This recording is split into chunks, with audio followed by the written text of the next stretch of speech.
Magandang umaga mga kapartners. Nandito po tayo sa mga alaga kong native na manok. Ako po yung magpapakain.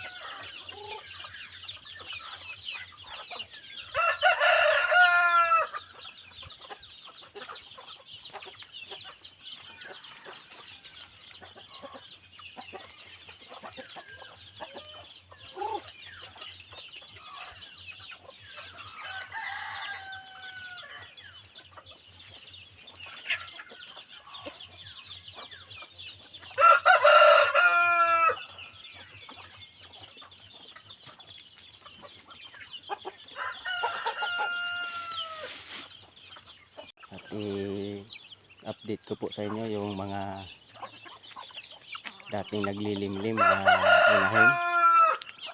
At sila po ay nakapamisa na. Hindi ko po sila nagawa ng video bago sila mamisa. So nandito po sila ngayon gumagala-gala kasama na yung mga sisiw. Ayan, mapapansin nyo po mga kaparmers, and may mga sisiw sila, pati po yung pato mayroon na din pong sisiw. Ayan po, ayan po yung iba na ilang araw pa lang po. At saka ito po mga sisiw.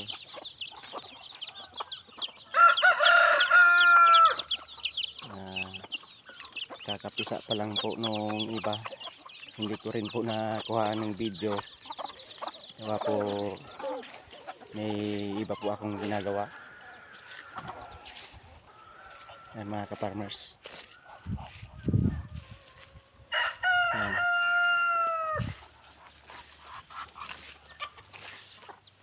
Dito po kaparmers yung ibang sisiw na sumisilong na sa damuhan.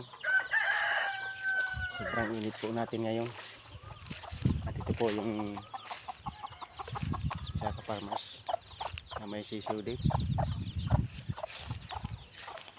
At saka yung iba nga pala mga kaparmers, hinuli namin kagabi yung mga nakakalabas kasi lumalayo sila. Bali yun po yung unang batch na mga sisiw nila. Ito po sila ngayon mga kaparmers. Ayan. Hindi pa po kami tapos manghuli. Baka po mamayang gabi huliin po namin yung iba. Bali siyam lang po itong nahuli namin kagabi. Yan po. Medyo makalat mga kaparmers. Nilagyan po namin ng dayami, sapin sa lupa para hindi naman gaanong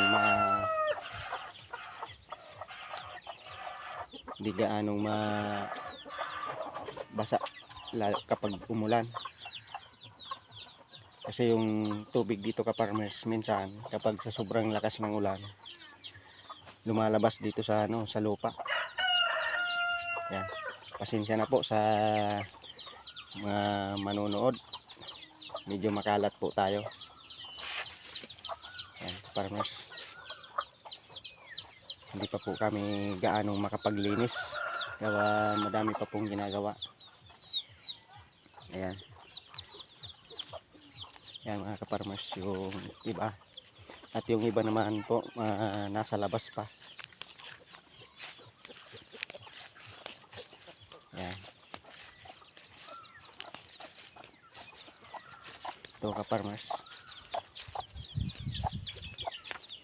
Ang dalawang araw pa lang bago mamisa.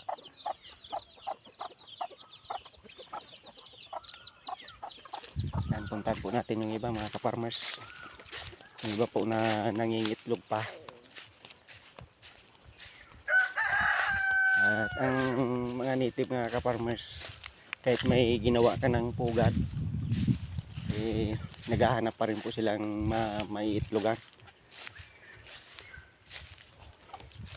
Kagaya po nito mga ka-farmers, dito pa nangitlog sa damuhan. Ayan. Saka dito po ka-farmers yung isa pang may sisiw. Bali 11 po sila mga ka-farmers na inahin na sunod-sunod na nagsipisa. Kaya yung iba po di na po lumalapit sa kung saan po kami nagpapakain. Siguro po dahil sa bagong pisa sila, todo depensa sila sa kanilang mga sisiw. Dito ka-farmers, mga dayami nilagay po namin. Ayan, ayan pa ka-farmers. Pugad nangingitlog dito, may nangingitlog dyan. At saka dito po may nangingitlog din po. Ito pa sa taas. At dito pa po. Ayan.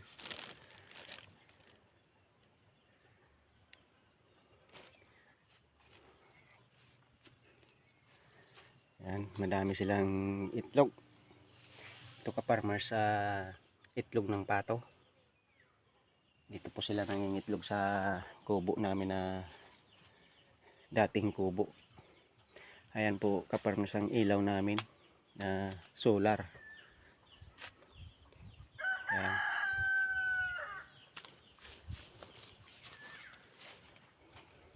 Yan pa po mga ka-farmers. Ito po ka-farmers sa naglilimlim. Bali nandito po lahat ng pugad nila. Nilagyan po namin ng dayami para yan mga ka-farmers, may pugad pero wala pa pong nangingitlog dyan. Ito pa po. Madami po kaming ginawang pugad na hindi naman po na naiitlogan kasi nangingitlog po yung iba sa damuhan. Ganon po mga ka-farmers ang native na manok. Yan po. Punta po tayo dun sa kabila uli.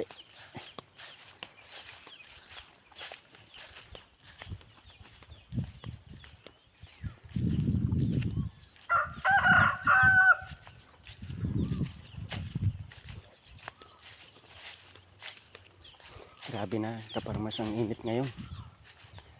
Pero minsan ka-farmers umuulan na rin dito. Kaya mga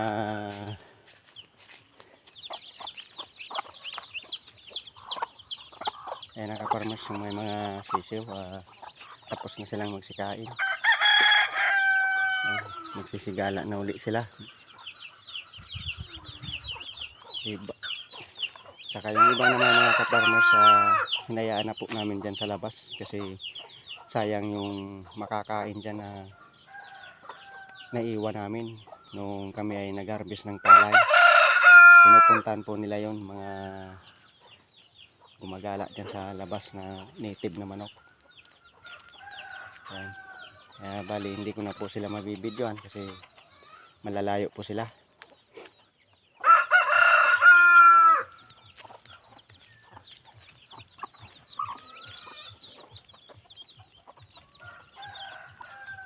Kaya po sila mga ka-farmers nakakalabas kasi itong range net namin may butas. Bali di namin nabibisita pa o madamo pa, di pa namin na gagrass cut.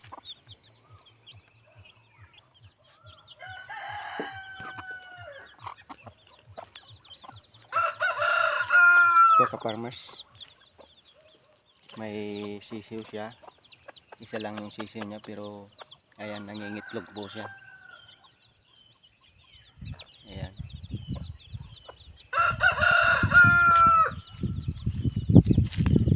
Ka-farmers, nangingitlog niya tapos nangingitlog pa. Dito lang mga ka-farmers sa gilid kung saan may nagagawa silang pwesto na Kaya nilagyan po namin ng dayami para sakali man mangitlog sila dyan, pwede nilang gawing pangsapin. Ayan mga ka-farmers, kakatuwa sa mga pato na to.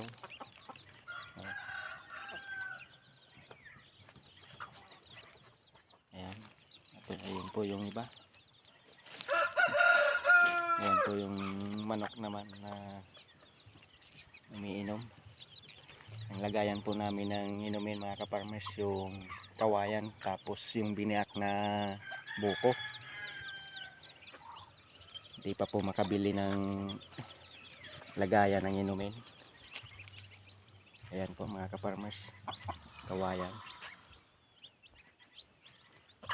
Ayan, may mga sisiw yan mga ka-farmers. Bali ilang araw pa lang po yan, kaya ganyan pa lang ang itsura nya.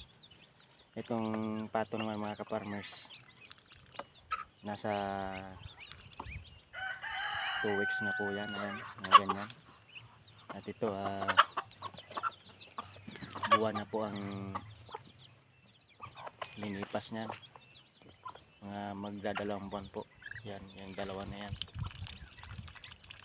Yan po ay sisiw din na dalawa lang natira kasi yung iba po namatay.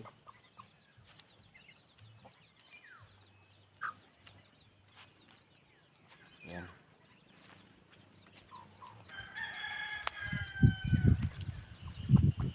So hanggang dito na lang po mga ka-farmers ang aking video. At maraming salamat po sa mga nanonood ng video ko, at sa mga nag-subscribe, maraming salamat po sa inyo. At God bless po sa ating lahat.